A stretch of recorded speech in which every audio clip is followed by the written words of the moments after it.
data visualization in Excel. But one thing about Excel is that it's not just about numbers. There's a part called storytelling. When you come to storytelling, visualization is the best to tell the story, not just numbers.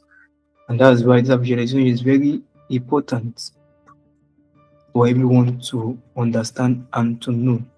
Under a SAT, when we go to, for example, in this Excel, we all know that Excel has different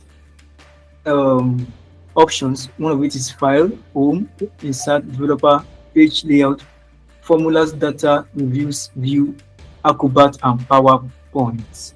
Now, my emphasis first of all is on insert, because I'm showing us under insert we have the pivot table, we have recommended pivot table, we have table, we have pictures, we have online pictures, but my major concern is this place called the recommended chart and different charts. Now, the first chart that you first see in Excel is called the, let me see, the insert column or bar chart. Now, we have different kind of charts, just as we know in secondary school. It talks about pie chart, bar chart, it talks about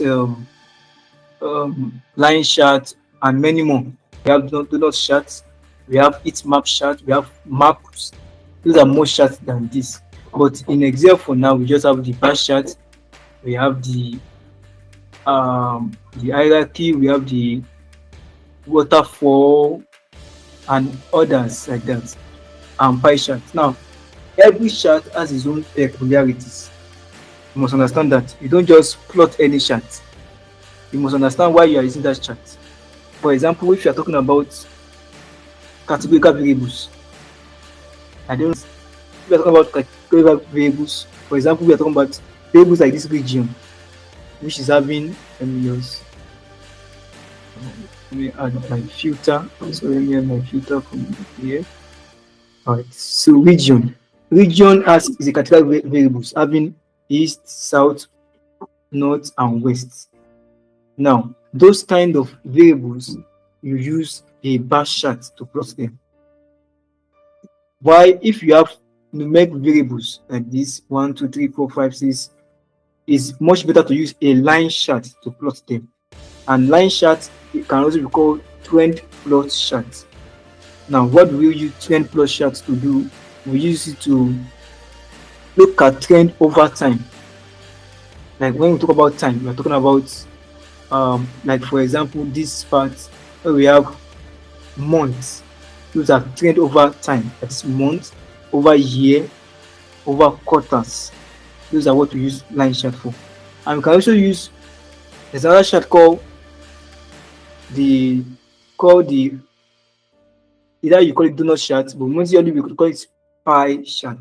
And this also is used for categorical variables also, but it is a little bit different from the bar chart. Now, under bar chart, let me show you something. Under bar chart, we have what we call the clustered column chart. You can call bar chart column chart also. We have what we call the stack column chart. We have what we call the 100% stack column chart. Stack column chart, we have clustered. We have what they call, this is very important also. Let me see what we call it. We have start bar, no, not start bar, clustered.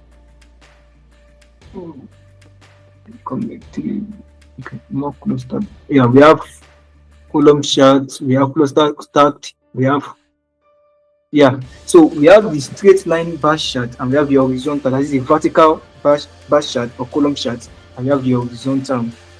So these two, you can use them anyhow you want. You can use them, it depends on your choice.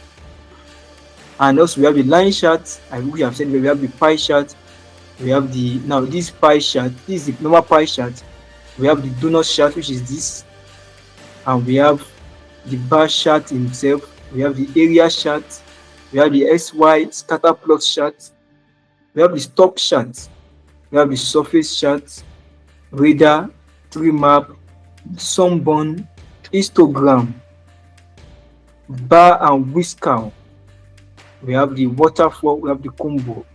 Those are the charts that are in Excel, and this chart has their own function. You don't just use any one, as I've said before. So I need to now when do we use, and I said that when do we use a bar chart or a column chart is when we have a category variables. For example, like our region, we use our line chart when we have trend plots that we want to check over time. We have the sale also. You can use a trend plot for that also. So when you want to check a relationship between two variables, for example, you want to check relationship between sales and let's say sales and units, you must, what we use there is called the scatter plot chart or the dot chart. We call it dot charts. So just to show that these things are not just used because okay, this one is beautiful, let me just use it. No. There is a way we use them.